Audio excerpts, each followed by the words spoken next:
बहुत धन्यवाद। माननीय श्री इमरान प्रतापगढ़ी जी 15 मिनट। धन्यवाद सभापति महोदय। कभी सुदामा पांडे धूमिल जी ने कहा था कि एक आदमी रोटी बेलता है, एक आदमी रोटी खाता है, एक तीसरा आदमी भी है जो न रोटी बेलता है न रोटी खाता है, वो सिर्फ रोटी से खेलता है। वो तीसरा आदमी कौन है? मेरे देश की संसद मौन है। सभापति महोदय, वो भी क्या दिन थे जब संसद में देश का बजट पेश होता था तो देश की सड़कें ठहर जाया करती थीं। रेल बजट पेश होता था तो लोगों की उम्मीदें रेल के डिब्बों की तरह पटरियों पर दौड़ने लगती थीं। पूरा देश धड़कने रोक करके वित्त मंत्री और रेल मंत्री को सुना करता था। अफसोस, अब बजट पेश हो जाता है, मीडिया चैनल सरकार का महिमा मंडन करते हैं और बेचारी जनता बजट के आंकड़ों के शब्द जाल में उलझी हुई महीनों बाद समझ पाती है कि उसका तो फिर से कट गया। सभापति महोदय, पिछले 2 साल अमृतकालीन बजट पेश किए गए और इस बार एक नई शब्दावली गढ़ी गई है, तुष्टीकरण बनाम संतुष्टीकरण का बजट। सभापति महोदय, सुनने में कितना अलंकारिक लगता है ये शब्द। सोच रहा हूं देश की वित्त मंत्री और प्रधानमंत्री जी से पूछूं कि आखिर किसकी संतुष्टि? जिस बजट में मनरेगा के लिए 1 रुपए की बढ़ोतरी ना हो, वही पुराना 86,000 करोड़, जबकि पहले ही 9,754 करोड़ का घाटा हो, जिस मनरेगा से करोड़ों मजदूरों के घर में चूल्हा जलता हो, उस मनरेगा में काम करने वाले गरीब मजदूरों के लिए अगर आपके खजाने से 1 रुपया भी इजाफी नहीं निकल सका तो भला कौन संतुष्ट हुआ साहब? इस देश का गरीब मजदूर या आपके उद्योगपति दोस्त? वो जो महाराष्ट्र में लोकसभा और विधानसभा के बीच में 40 लाख मतदाता बढ़ाए गए थे, अरे उन्हीं के लिए मनरेगा का थोड़ा सा बजट बढ़ा देते। क्या उसमें मनरेगा का एक भी मजदूर नहीं था 40 लाख लोगों में? सारे के सारे 12 लाख की छूट वाले से आगे के लोग थे। सभापति महोदय, कल जब वित्त मंत्री जी देश की संसद में भाषण दे रही थी तो वहां मुंबई में कोई गरीब इंसान जब अपनी जेब टटोल करके अपनी मोटरसाइकिल में 1 लीटर पेट्रोल भरवा रहा था तो उस पेट्रोल की कीमत थी 103 रुपया प्रति लीटर। आखिर इतना महंगा पेट्रोल डीजल खरीद के कौन संतुष्ट हो रहा है? इस देश के गरीब लोग या फिर सरकार के चहेते धन्ना सेठ?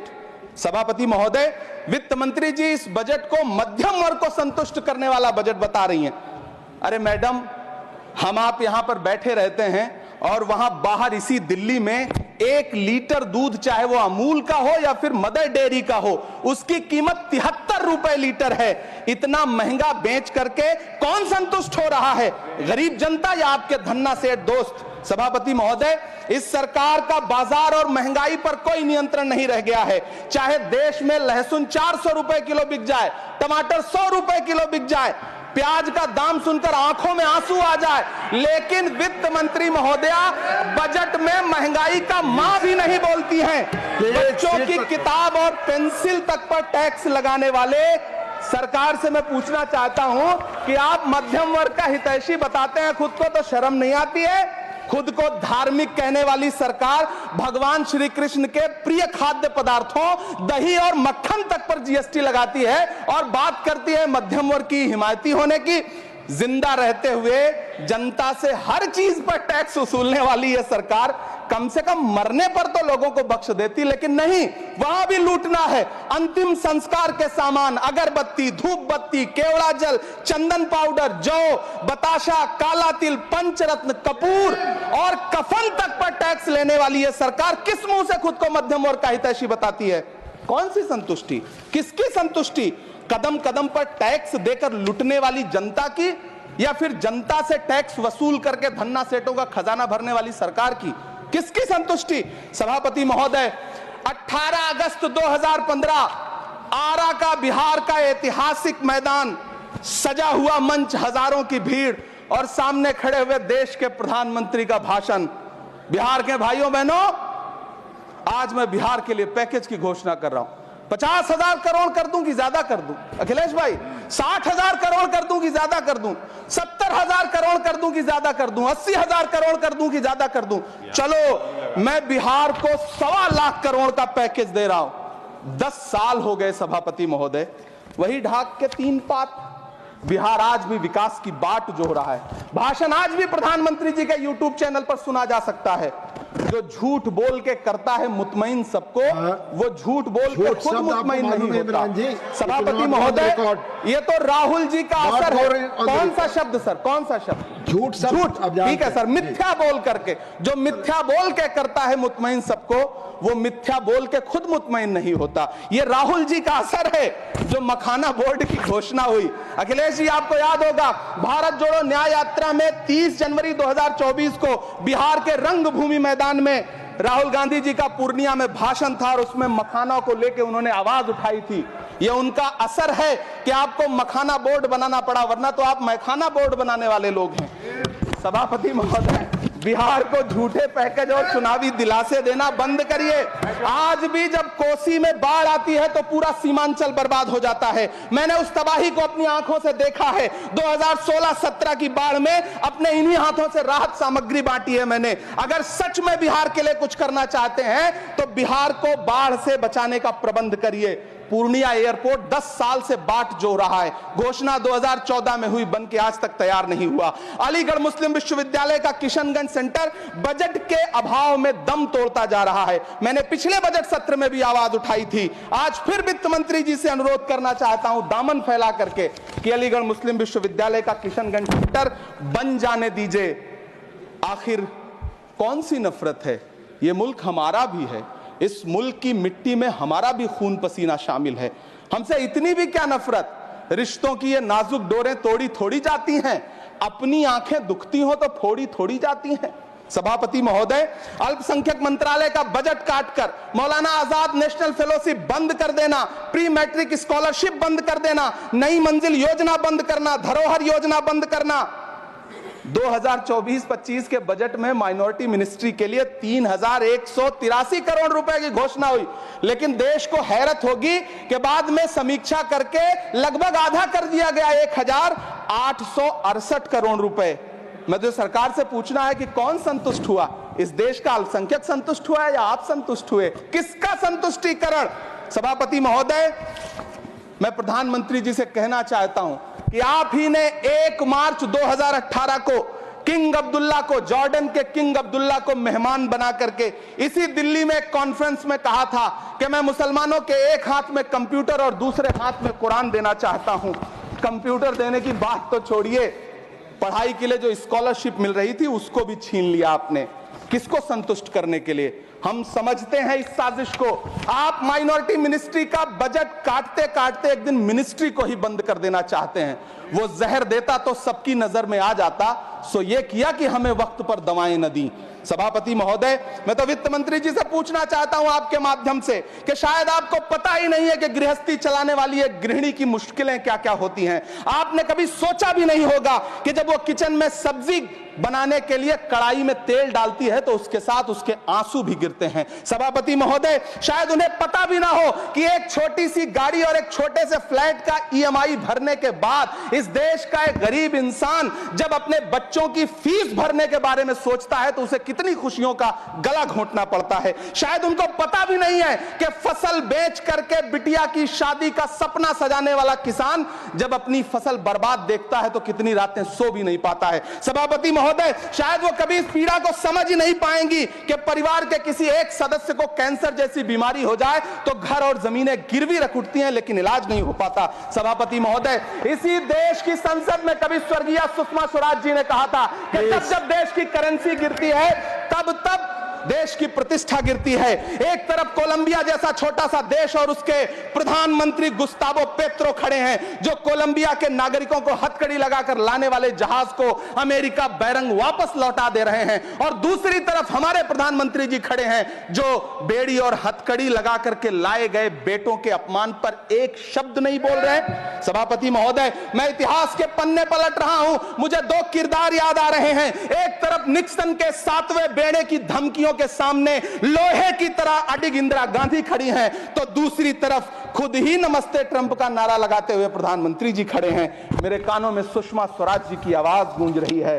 बहुत कम बोलने वाले डॉक्टर मनमोहन सिंह ने बहुत ज्यादा बोलने वाले प्रधानमंत्री जी को जब देश की बागडोर सौंपी थी तो $1.58 का था, आज 85 से 87 के बीच में झूल रहा है। इन दिनों रुपए की अहमियत गिरती है तो न तो देश की प्रतिष्ठा गिरती है ना प्रधानमंत्री की गरिमा। जिस देश में 80 करोड़ लोगों को 5 किलो राशन के लिए कतारों में लगना पड़ता हो, उस देश में यह सरकार 12 लाख तक के टैक्स न लेने के लिए अपनी पीठ थपथपा रही है। हुकूमत इस कदर आवाम पर एहसान करती है, ये आंखें छीनती है और चश्मे दान करती है। सभापति महोदय, महाराष्ट्र का भिवंडी हो, मालेगांव हो, इचलकरंजी हो, यूपी का बनारस हो, मुआयमा हो, मुबारकपुर हो, रांची का छोटा नागपुर हो, बिहार का भागलपुर हो, हर जगह बुनकरों की उम्मीदें तोड़ रही हैं, लेकिन इस सरकार के पास उनके लिए कुछ भी नहीं है। मुरादाबाद का पीतल उद्योग, कानपुर का चमड़ा उद्योग, सहारनपुर का लकड़ी उद्योग, फिरोजाबाद का चूड़ी उद्योग, अलीगढ़ का ताला उद्योग, सब सरकारी प्लानिंग से तबाह हो रहे हैं। इन तमाम के बीच सरकारी सपोर्ट से बस एक उद्योग फल फूल रहा है, नोएडा का नफरत उद्योग।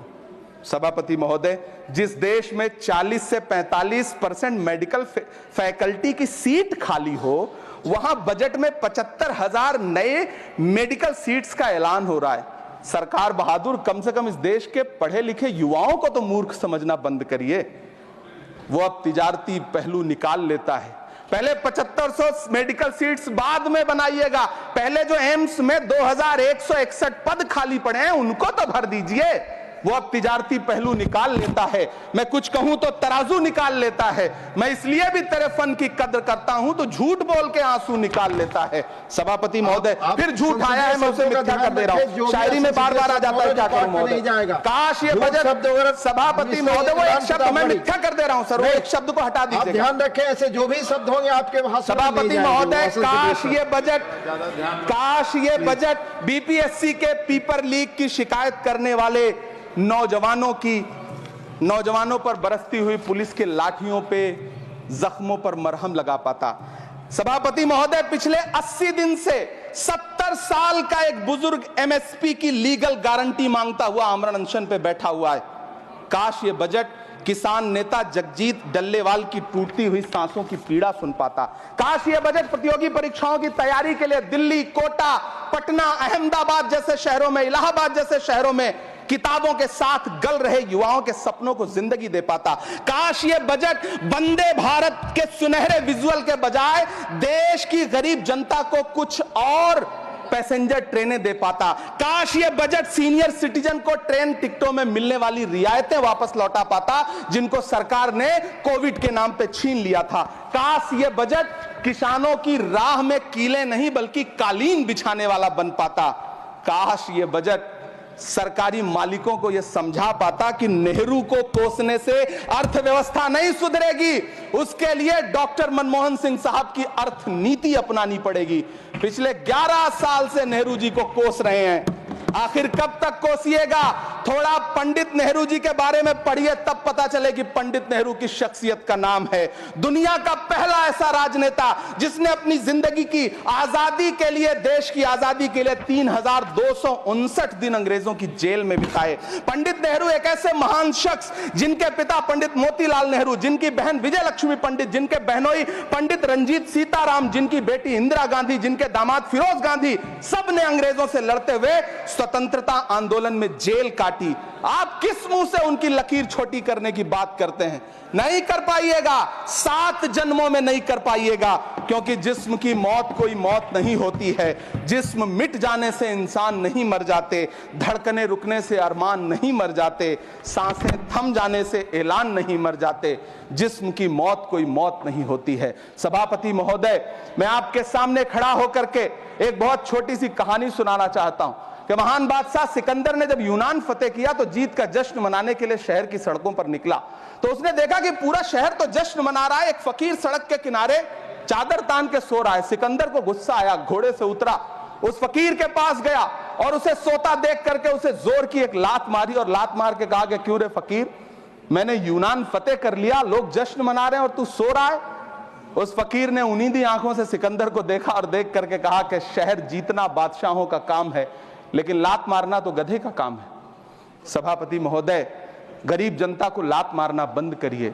ये अमीरों के लिए बनाया गया बजट है, ये निराशाजनक बजट है। हम अमृतकाल सुनते आ रहे थे, ये अमृतकाल इतनी जल्दी समाप्त हो गया कि अब अमृतकाल का कोई नाम तक नहीं लेना चाहता है। इसलिए मैं इस सदन में खड़ा होकर के देश की वित्त मंत्री महोदया से कहना चाहता हूं कि आपने अल्पसंख्यकों के बजट में जो कटौती की है उसको बहाल करिए। आपने मनरेगा को जो स्थिर रखा है उसका घाटा 9,754 करोड़ है, कम से कम उतना बढ़ा करके फिर से उसे बहाल करिए। नौजवानों के लिए रोजगार दीजिए, किसानों को एमएसपी की लीगल गारंटी दीजिए। यही मैं आपसे अपील कर रहा हूं। धन्यवाद सर, आपने इतना जो समय दिया उसके लिए शुक्रिया। माननीय श्री बाल योगी